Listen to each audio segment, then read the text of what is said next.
Ma femme a dit qu'elle avait disparu pendant 2 heures avec un homme qui avait essayé de l'embrasser lors de son voyage entre filles pour la course taco. Elle affirme qu'elle me le dit parce que l'une des filles en a parlé à son mari, et qu'elle ne veut pas que je la prenne par quelqu'un d'autre. Je ne lui fais plus confiance. Salut Reddit. J'écris ça depuis la chambre d'amis de mon frère à 3 heures du matin parce que je n'arrive pas à dormir. Je suis mentalement en vrac en ce moment et j'ai juste besoin de vider ce désastre quelque part de façon anonyme.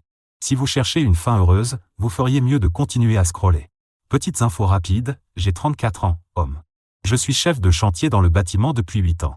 Je gagne correctement ma vie, pas Jeff Bezos, mais je peux m'offrir des céréales de marque et du bon papier toilette. Je suis avec ma femme Amber, 29 ans, depuis 8 ans. Marié depuis 5 ans, avec 2 enfants géniaux, Zoé, 3 ans, fille, et Liam, 5 ans, garçon. Petit retour sur moi, j'ai grandi dans le Michigan. Mon père était plombier, ma mère institutrice en école primaire. J'ai joué au football au lycée, linebacker. Pas assez bon pour l'université, mais je me débrouillais. J'ai fait 2 ans de community college avant d'abandonner pour prendre un apprentissage dans le bâtiment. J'ai bossé comme un dingue. Je suis monté de simple ouvrier à chef d'équipe, puis chef de chantier. Je suis le gars qui s'assure que les immeubles ne s'écroulent pas et que personne ne meurt sous sa responsabilité. J'ai rencontré Amber chez un ami commun lors d'une fête quand j'avais 26 ans.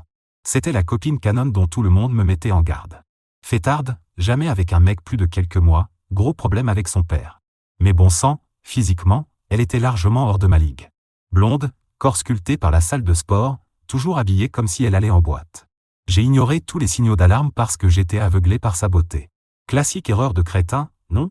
Au début, tout était incroyable. La phase lune de miel a frappé fort. Voyage improvisé en voiture. Elle m'apportait le déjeuner sur les chantiers. Elle étudiait le marketing à l'époque, sans être super investie. Quand elle est tombée enceinte de Liam après 3 ans ensemble, je l'ai demandé en mariage immédiatement. Mes parents étaient un peu hésitants. Ma mère m'a pris à part pour me demander si j'étais sûr. Mais moi, j'étais convaincu qu'on était solide. Avance rapide de 5 ans. On a acheté une maison correcte en banlieue. Je travaille plus de 50 heures par semaine pendant qu'Amber donne des cours de yoga à temps partiel, 2 cours par semaine, et poste sur Instagram à propos de sa vie de boy mom et de son parcours bien-être. Elle a environ 4000 abonnés. Elle a toujours été exigeante, mais je me disais que ça faisait partie du package quand on épouse la fille canon, tu vois. Globalement, notre mariage allait bien, je suppose. On se dispute peu, mais depuis 1 an elle se plaint de plus en plus d'être coincée avec les enfants. Ses mots, pas les miens. Elle dit qu'elle s'est perdue dans la maternité, que toutes ses amies célibataires vivent leur meilleure vie pendant qu'elle est coincée à la maison. Pendant ce temps-là, moi je me tue sur les chantiers par 35 degrés Celsius pour qu'on puisse se payer les courses bio hors de prix qu'elle exige. Alors quand ses meilleurs amis de la fac ont organisé un voyage de 5 jours dans une maison de la Hyper Chic en Arizona, je l'ai encouragée à y aller. Elle laissait des indices depuis des semaines, me montrant leur groupe de discussion et les photos de la maison avec sa piscine à débordement et la vue sur les montagnes. Vu qu'elle se plaignait sans cesse d'être coincée avec les enfants, je lui ai dit, oui, vas-y, profite, et je lui ai même donné $600 d'argent de poche qui était censé servir à réparer mon camion. Je suis resté à la maison avec les enfants, j'ai travaillé à distance quand je pouvais, j'ai demandé de l'aide à ma mère les jours où je devais être sur le chantier, et j'ai tout jonglé pendant qu'elle partait se retrouver ou je ne sais quoi. Les 2 premiers jours, elle appelait tous les soirs, faisait des FaceTime avec les enfants, m'envoyait des photos d'elle au bord de la piscine avec leurs énormes margaritas ridicules. Puis le 3e jour arrive, et ses appels deviennent plus courts. Les textos plus vagues. On s'éclate. Vous me manquez mais on s'amuse trop. Point. Quand elle rentre, elle se comporte de façon super louche. Elle parle à peine, est constamment sur son téléphone mais cache l'écran, s'énerve pour un rien, comme quand je range les vêtements des enfants dans les mauvais tiroirs. Je me suis dit qu'elle était peut-être juste déprimée de revenir à la réalité et aux vraies responsabilités. Puis elle me sort ça, Josh, il faut que je te dise quelque chose qui s'est passé pendant le voyage, dit-elle sur un ton dramatique pendant que je couche les enfants, comme si c'était un mardi ordinaire. Le 3e jour, on a rencontré des gars dans un bar, et l'un d'eux, un certain Ryan, parlait avec moi. Quand on est sorti prendre l'air, il a essayé de m'embrasser. Je me suis arrêté net au milieu de ce que je faisais et je l'ai fixé. Mon cerveau a immédiatement commencé à imaginer des scénarios que je ne voulais surtout pas voir. J'ai serré la mâchoire si fort que j'avais l'impression que mes molaires allaient exploser. Mais j'ai gardé une voix basse pour les enfants. « Et qu'est-ce que tu as fait exactement ?» ai-je demandé, calme mais tendu. Très tendu. Elle s'est empressée de répondre, je l'ai repoussée immédiatement. Je lui ai dit que j'étais marié avec des enfants et je suis rentré à l'intérieur. J'ai hoché la tête une seule fois. Une seule. Je n'ai rien dit pendant 10 longues secondes, tandis que mes oreilles brûlaient et que mon cœur voulait sortir de ma poitrine pour renverser des tables. À l'intérieur, j'étais fou de rage. Quel genre de personne sort prendre l'air avec un inconnu rencontré dans un bar pendant un voyage entre filles? Mais je n'ai pas explosé. Je ne voulais pas effrayer les enfants ni lui donner la satisfaction de me voir perdre mon sang-froid. À la place, je l'ai regardé droit dans les yeux et j'ai dit, heureux de savoir que tu t'es rappelé que tu avais une famille, finalement. Puis je suis sorti de la pièce avant de dire quelque chose que je ne pourrais pas reprendre. Je voulais poser sans question. Pourquoi étais-tu dehors avec lui? De quoi parliez-vous qui nécessitait de l'air frais? Combien de temps étiez-vous dehors avant que ce baiser n'arrive? Mais je me suis retenu, pour l'instant. Je l'ai cru, à peine. Parce que 8 ans, 2 enfants, une maison, et tout en commun ne disparaissent pas pour un seul moment stupide. À moins, bien sûr, qu'il y ait plus que ça. Et mon Dieu, j'allais découvrir à quel point j'avais été stupide. Avançons de 2 semaines. Les choses sont toujours bizarres à la maison. Amber sursaute au moindre buzz de son téléphone, et elle va se coucher tôt, mais je vois la lueur de son écran sous les couvertures jusqu'à 2 heures du matin.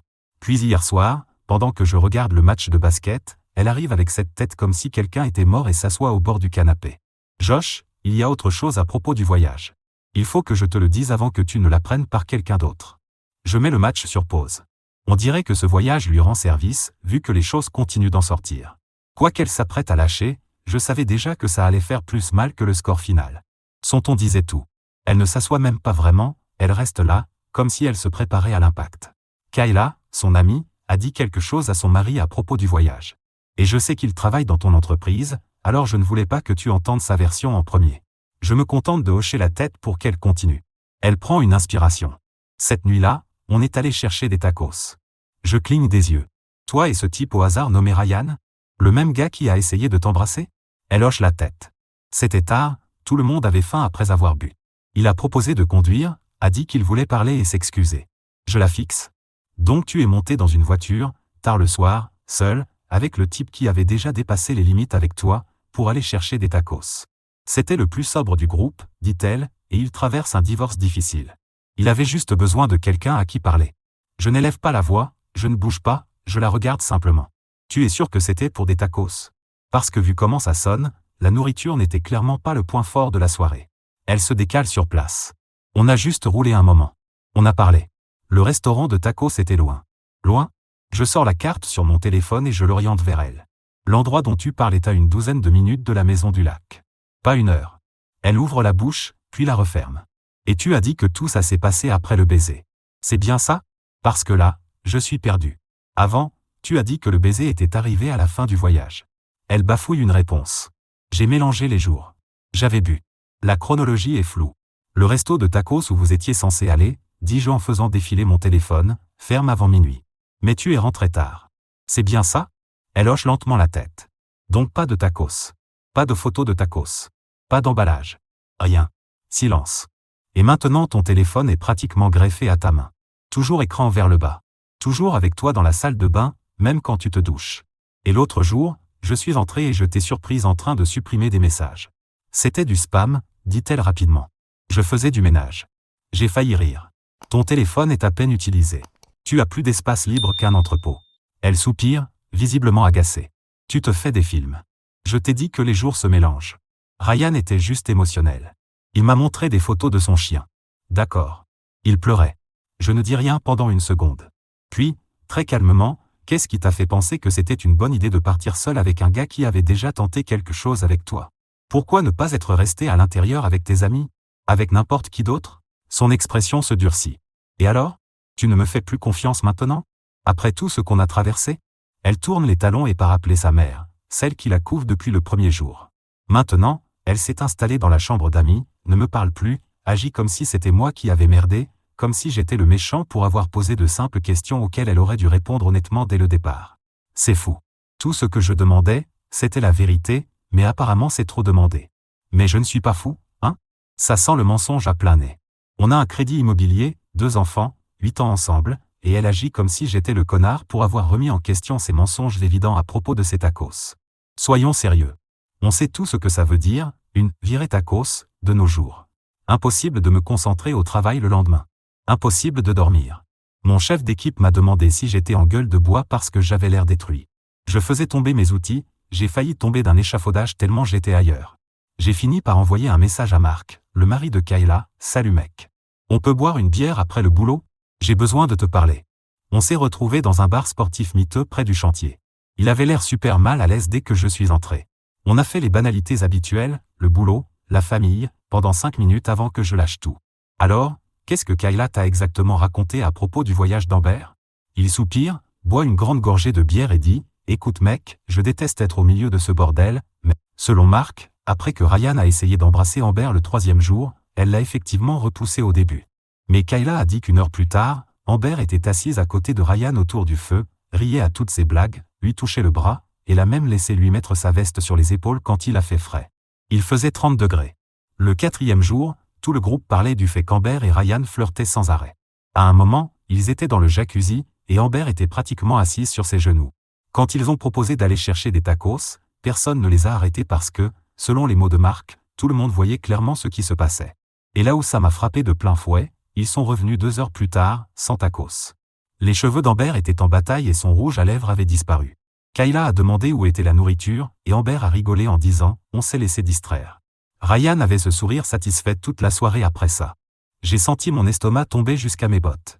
J'avais l'impression qu'on m'avait donné un coup de pied dans les couilles avant de m'y mettre le feu. Il y a encore pire, a dit Mark, avec l'air de vouloir être n'importe où ailleurs. Apparemment, le lendemain matin, Kayla a surpris Amber au téléphone en train de donner à Ryan l'itinéraire pour la maison du lac. Il est arrivé 1 heure plus tard, et ils sont partis faire une randonnée seuls. Ils ont disparu pendant 3 heures. Le dernier jour, elle passait la plupart de son temps à envoyer des messages et à glousser devant son téléphone. Mark a été correct avec moi, il m'a juste donné les faits, sans jugement de bro-code. Il a même ajouté que, pour ce que ça vaut, Kayla avait essayé de prévenir Amber de ne pas y aller, mais qu'Amber lui avait dit de se mêler de ses affaires. Je l'ai remercié pour son honnêteté et je suis parti. Je suis resté assis dans mon camion sur le parking pendant 30 minutes, à fixer le vide. 8 putains d'années, mec. 2 enfants. Une maison qu'on venait juste de rénover l'été dernier. Et elle jette tout ça pour une exploration, de vacances? Pour des tacos? J'ai roulé sans but pendant un moment, Metallica à fond pour ne pas réfléchir. Je repassais chaque moment de notre relation en boucle, me demandant s'il y avait des signes que j'avais ratés, d'autres virées tacos dont je n'avais jamais entendu parler. Est-ce que je ne gagnais pas assez d'argent? Est-ce que je ne lui accordais pas assez d'attention? Mon cerveau tournait à 1000 à l'heure. J'ai failli aller chez mon pote Eric. Il a divorcé 2 fois et a toujours dit que sa première femme l'avait trompé. Mais je n'étais pas prêt à affronter qui que ce soit, alors j'ai continué à rouler. Je me suis arrêté pour faire le plein, j'ai acheté un paquet de cigarettes même si j'avais arrêté quand Liam est né, et j'en ai fumé 3 assis sur un parking au hasard. Quand je suis finalement rentré vers 21 h, Amber était sur le canapé en train de scroller sur TikTok pendant que les enfants jouaient dans l'autre pièce sans surveillance. Zoé s'était renversé du jus dessus, et Liam jouait à un jeu sur l'iPad avec le son à fond. Classique. J'ai envoyé les enfants jouer à l'étage dans leur chambre et je me suis assis en face d'elle. Il faut qu'on parle de ce qui s'est vraiment passé en Arizona.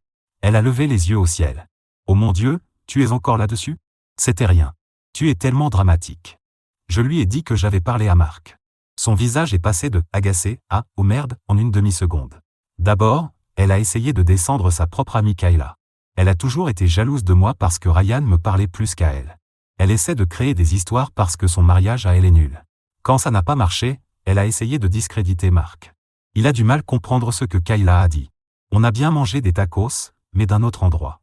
J'ai sorti sur mon téléphone les horaires du food truck. Il ferme à 23 h. Tu as dit que vous y étiez à minuit.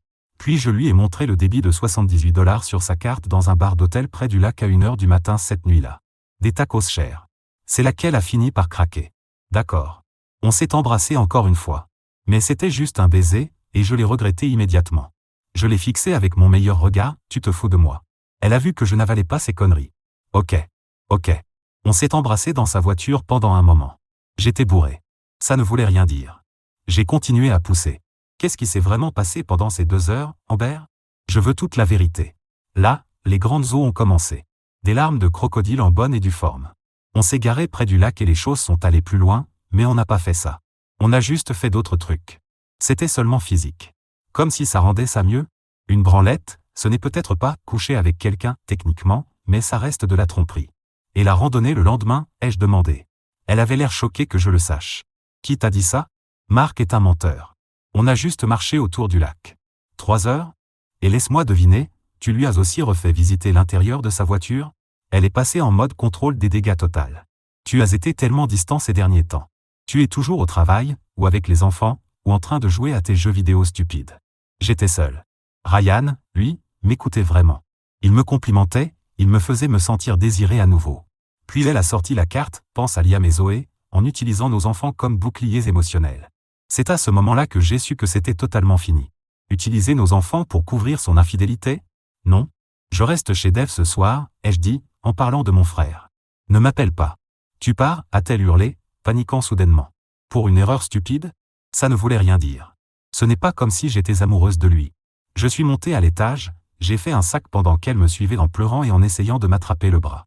J'ai dit aux enfants que papa devait aller aider l'oncle Dave avec quelque chose et qu'il me verrait demain. Liam m'a demandé pourquoi maman pleurait. J'ai juste dit, des trucs de grand, mon grand, et je leur ai fait à tous les deux des câlins extra longs.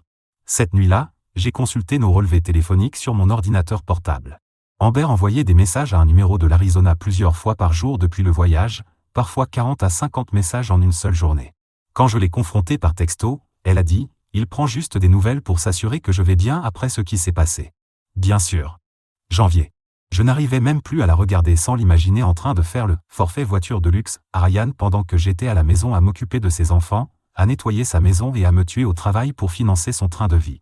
Je suis resté chez mon frère cette nuit-là, j'ai dormi peut-être 2 heures au total, et j'ai appelé pour dire que j'étais malade le lendemain. Le matin suivant, j'ai appelé un avocat spécialisé dans les divorces que mon pote avait utilisé quand sa femme l'avait trompé. Un type d'une 60aine d'années, ancien du Vietnam, sans bullshit, spécialisé dans les pères qui se font démonter au divorce. J'ai payé les $3,500 d'honoraires sans hésiter. Je savais que c'était fini. Dave, mon frère, a été solide pendant tout ça. Il m'a laissé squatter chez lui.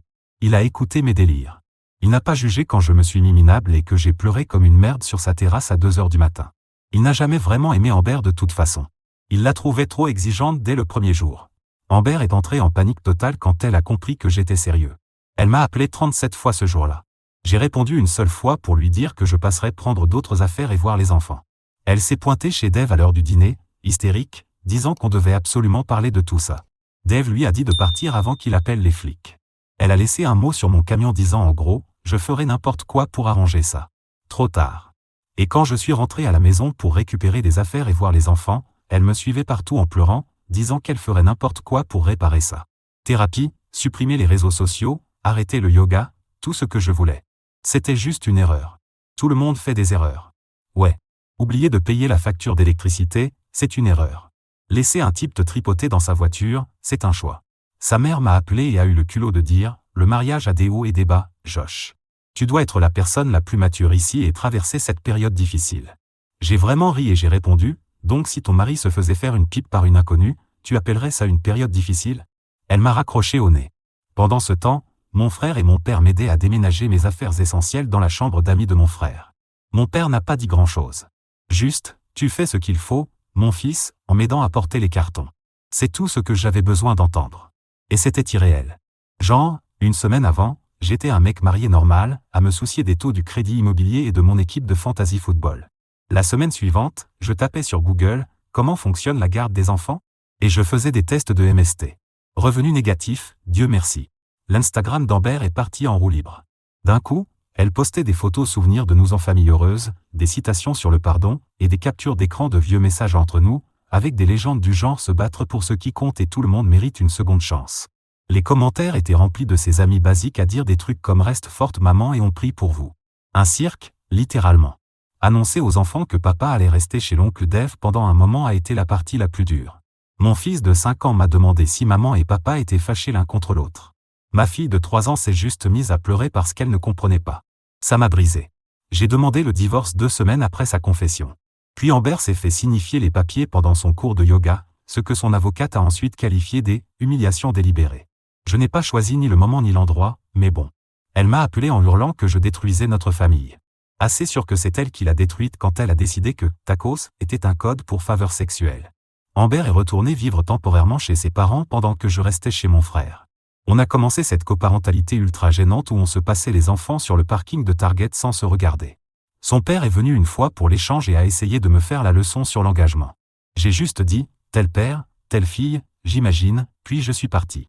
Environ 3 semaines plus tard, je suis retourné à la maison pour prendre d'autres vêtements et j'ai trouvé son alliance posée sur ma Xbox avec un mot disant « J'imagine que ces 2 choses ne signifiaient rien pour toi. » L'audace.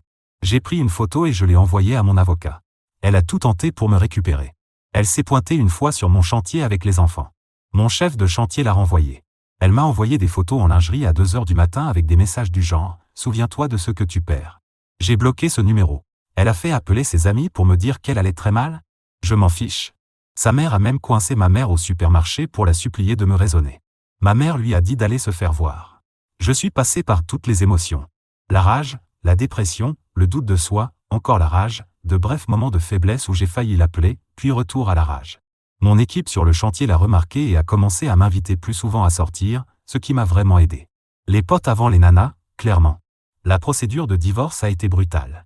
Amber a engagé une avocate requin spécialisée dans les droits des femmes en divorce et a essayé de me faire passer pour un mec contrôlant et abusif. C'est preuve que je suivais son téléphone, surveillais ses dépenses et l'isolais de ses amis. J'ai littéralement payé son voyage entre filles où elle m'a trompé. Elle réclamait la garde exclusive, affirmant que je travaillais trop pour être un bon père. Elle voulait la maison, 70% de nos économies et 2200 $ par mois de pension alimentaire pour elle. Son avocate a envoyé une proposition d'accord qui m'aurait pratiquement laissé vivre dans mon camion et voir mes enfants un week-end sur 2. Mon avocat a éclaté de rire en la lisant et a dit « Ils sont perchés sur leur propre cam ». Il a contre-proposé « Garde légale conjointe, résidence principale chez moi puisque j'avais été le parent stable pendant qu'elle traversait sa crise de la quarantaine à 29 ans, pension alimentaire versée par elle, partage des biens à 50/50e moins mon 401K d'avant le mariage ». Les négociations ont traîné pendant des mois. Je vivais chez Dev, j'essayais de rester concentré au travail et je passais chaque moment possible avec mes enfants. Je les emmenais au parc tous les week-ends, j'apprenais à Liam à faire du vélo, j'emmenais Zoé à des cours de danse père-fille. Je voulais qu'ils sachent que je n'allais nulle part, même si leur mère était une infidèle inutile. Pendant ce temps, oui, j'ai espionné les réseaux sociaux, je sais que je n'aurais pas dû, et j'ai vu qu'Amber et Ryan étaient toujours en contact. Elle est repartie en Arizona pour voir Kayla, soi-disant, un week-end d'environ 2 mois après notre séparation. Aucune photo postée, mais elle est revenue avec un suçon suspect qu'elle a essayé de cacher avec une écharpe. En juin. Dans le Michigan. La procédure est devenue sale très vite. Lors d'une déposition, son avocate a tenté de dire que j'étais verbalement violent. J'avais des captures d'écran de tous nos messages montrant que j'avais toujours été soutenant. Ils ont essayé de dire que je cachais des biens. LOL, quel bien? Ils ont même tenté d'utiliser le DUI de mon frère à l'université comme preuve que j'exposais les enfants à des personnes dangereuses. Puis est arrivée l'évaluation de la garde. La psychologue nommée par le tribunal nous a interrogés tous les deux, observé avec les enfants et examiné toutes les preuves. Dans son rapport, elle a noté que j'étais stable, cohérent et centré sur les enfants, tandis qu'Amber était impulsive, égocentrique et privilégiait ses propres besoins. Elle a aussi mentionné la relation inappropriée d'Amber pendant le mariage et son schéma de mensonge comme des éléments inquiétants pour son jugement. Ce rapport a tout changé. D'un coup, l'avocate d'Amber appelait la mienne pour parler règlement. Mais les dégâts étaient faits. Je ne lâchais rien sur la garde. Ça a duré presque 1 an. 1 an de ma vie gaspillée en frais d'avocat, audience, et à regarder Amber multiplier les tentatives désespérées soit pour me récupérer, soit pour me détruire, selon le jour. Et la bataille pour la garde est devenue encore plus sale. Amber a même fait venir Ryan pour témoigner en sa faveur. WTF. Ça s'est retourné contre eux de façon spectaculaire quand mon avocat a demandé la chronologie de leur relation, et que Ryan a admis qu'il s'envoyait des nudes depuis des semaines avant même le dépôt de la demande de divorce. L'avocate d'Amber avait l'air de reconsidérer sa carrière. Quand on a enfin eu une date d'audience, la juge était une femme âgée, sans fioriture, qui avait tout vu. Après avoir examiné les preuves, y compris les messages entre Amber et Ryan que mon avocat avait fait saisir, avec des perles comme « J'ai hâte que ce divorce soit terminé pour qu'on puisse être ensemble pour de vrai », elle a rendu sa décision. Garde légale à 50/50e. Résidence principale chez moi, avec Amber un week-end sur 2 et une soirée par semaine. Pension alimentaire versée par Amber, pas énorme vu qu'elle travaille à peine, mais c'était le principe. Partage des biens à 50/50e. Pas de pension pour elle. La maison devait être vendue et le produit partagé. La juge a spécifiquement mentionné le manque de jugement d'Amber et ses mensonges répétés comme facteurs dans la décision de garde. Elle a aussi noté que j'avais été le parent le plus stable pendant toute la séparation, maintenant la routine des enfants pendant qu'Amber se concentrait sur ses relations personnelles. Amber a fondu en larmes au tribunal. Sa mère a dû l'aider à sortir de la salle. Moi, je suis resté là sans rien ressentir. Ni joie, ni soulagement. Juste du vide. Ce n'est pas comme ça que notre histoire était censée se terminer. Après le divorce, Amber et Ryan sont sortis officiellement ensemble pendant environ 2 mois. Il a même déménagé temporairement dans le Michigan, prenant un Airbnb près de chez ses parents. Sans surprise. Il s'avère que les relations nées en vacances ne reposent pas sur des bases solides. D'après Kayla, désormais clairement Team Josh, Ryan a ghosté Amber dès qu'elle a commencé à parler de lui présenter les enfants et, peut-être, d'emménager ensemble. Apparemment, il parlait aussi à 2 autres femmes en même temps. Le karma existe. Nous avons vendu la maison pour 380 000 $. J'ai utilisé ma part pour acheter un logement plus petit, plus près de chez mes parents, qui m'aident avec les enfants. Ce n'est pas luxueux, un pavillon de plein pied avec 3 chambres et un jardin correct, mais c'est chez nous, et le nom d'Amber n'y figure pas. Amber a loué un appartement de luxe en centre-ville qu'elle ne peut pas vraiment se permettre, mais ses parents financent son nouveau départ. Ils sont toujours convaincus que leur fille est la victime, d'une manière ou d'une autre. Dernièrement, Amber est partie dans une sorte de tournée de rédemption assez étrange. D'après sa nouvelle bio Instagram, elle se reconnecte à elle-même grâce à la spiritualité. Elle s'est fait tatouer une petite fleur de lotus. Elle poste maintenant sur la guérison et le pardon. Elle m'a envoyé une longue lettre décousue sur du papier à lettres chic, disant « J'ai détruit la plus belle chose de ma vie parce que j'étais trop égoïste pour apprécier ce que j'avais. Je l'ai utilisé pour allumer un feu de camp avec mes potes. » Sa sœur m'a écrit sur Facebook pour me dire qu'Amber pleure pour s'endormir et qu'elle prend des antidépresseurs. Une partie de moi pense « bien fait » et l'autre n'en a tout simplement plus rien à faire. Elle a fait ses choix. J'avais des billets pour un concert après la finalisation du divorce. Je parie qu'elle ne pensait pas à notre famille pendant qu'elle gémissait le prénom de Ryan dans sa voiture et qu'elle laissait ses enfants pour une randonnée. Mais au moins, les enfants vont mieux que je ne l'aurais imaginé. Ils suivent un programme de thérapie par le jeu que mon assurance couvre, étonnamment. Ils demandent encore parfois quand maman et papa vont se remettre ensemble. Je leur dis simplement que parfois les adultes fonctionnent mieux comme amis que comme mari et femme, mais que nous les aimons tous les deux très fort. Mon fils m'a demandé la semaine dernière si l'ami de maman, Ryan, allait venir chez elle. Conversation sympa. Côté positif, j'ai été promu responsable régional dans mon entreprise de construction, avec une augmentation de 15 000 $. Mon équipe m'a fait une fête surprise au bar et m'a offert un gâteau sur lequel était écrit « Félicitations pour le divorce et la promotion ». Ces gars-là m'ont gardé sain d'esprit pendant toute cette période. Je suis toujours en thérapie. Ma thérapeute dit que je suis passé du mode « gestion de crise » à la reconstruction, ce qui signifie, je suppose, que j'ai moins envie de mettre un coup de poing dans le mur quand le nom d'Amber est mentionné. J'ai encore des rêves où je suis de retour dans notre maison et où tout est normal. Puis je me réveille et je me souviens de la réalité. Ce sont les pires. Les rencontres amoureuses ont été bizarres. J'ai été prudent, peut-être trop prudent, parce que j'ai 2 petits qui n'ont pas besoin de plus de turbulences dans leur vie. Mon frère essaie sans arrêt de jouer les entremetteurs, mélangeant les amis de sa femme comme s'il animait une émission de dating faite maison. Rien n'a vraiment accroché. La plupart étaient gentilles, mais j'avais l'impression de passer des entretiens, pas des rendez-vous. Puis il y a eu Mélissa. Elle est institutrice en maternelle, a un rire qui fait tourner les têtes et une confiance tranquille qui n'exige pas l'attention, mais l'attire naturellement. On s'est rencontrés lors d'un événement à la garderie de Zoé, à discuter au-dessus de boîtes de jus et de peinture au doigt, sans que je n'y pense vraiment. Puis on s'est recroisés quelques jours plus tard dans un café, et quelque chose chez elle m'a fait m'arrêter. Son énergie était différente. Je ne sais même pas comment l'expliquer. Il y avait du charisme. Rien de bruyant ou d'excessif, mais ce genre de présence qui fait taire le bruit dans ta tête pendant un moment. Et j'ai fini par réaliser que je me sentais calme avec elle, comme je ne l'avais pas été depuis des années. Aucune pression pour parler du divorce si je n'en avais pas envie. Aucune compassion forcée. Juste une compréhension silencieuse et une compagnie qui te permet d'expirer sans te rendre compte que tu retenais ton souffle. Il y a cet instinct auquel je ne m'attendais pas. Quand quelque chose me pèse, j'ai envie de lui en parler. J'ai envie de râler, puis de m'asseoir à côté d'elle sans être le mec trompé ou le père qui essaie de tenir bon. Avec elle, je suis juste moi-même, et c'est rare. Je ne précipite rien. On sait tous les deux que j'ai encore des bagages qui ne sont pas complètement défaits. Mais l'idée du repos, du fait de ne plus avoir l'impression d'être constamment sur la défensive, c'est ce que Mélissa m'apporte. Et oui, ça me fait me demander à quoi pourrait ressembler la vie si j'arrêtais de survivre pour recommencer à vraiment vivre. Et dans un étrange retournement de situation, Kayla et Mark se sont séparés aussi. Il s'avère que Kayla avait sa propre « virée Margarita » lors d'un voyage à Vegas. Mark m'a envoyé un message, on dirait qu'on a épousé des femmes issues du même lot toxique. Maintenant, on va à la salle de sport ensemble le samedi et on parle de nos ex entre 2 séries. La misère aime la compagnie, non? Dernière nouveauté, Amber sortirait apparemment avec son guide spirituel maintenant, un type de 45 ans avec un chignon, qui dirige le studio de yoga où elle travaille. Elle veut le présenter aux enfants comme son « ami spécial ». Mon avocat a envoyé une lettre bien ferme au sujet du droit de priorité prévu par l'accord de garde pour les nouveaux partenaires. Mais voilà ce que je retiens de tout ce chaos. Si quelqu'un ment sur les petites choses, ne te raconte pas d'histoire. Il mentira aussi sur les grandes. Les promesses ne valent rien. Ce sont les comportements répétés qui comptent.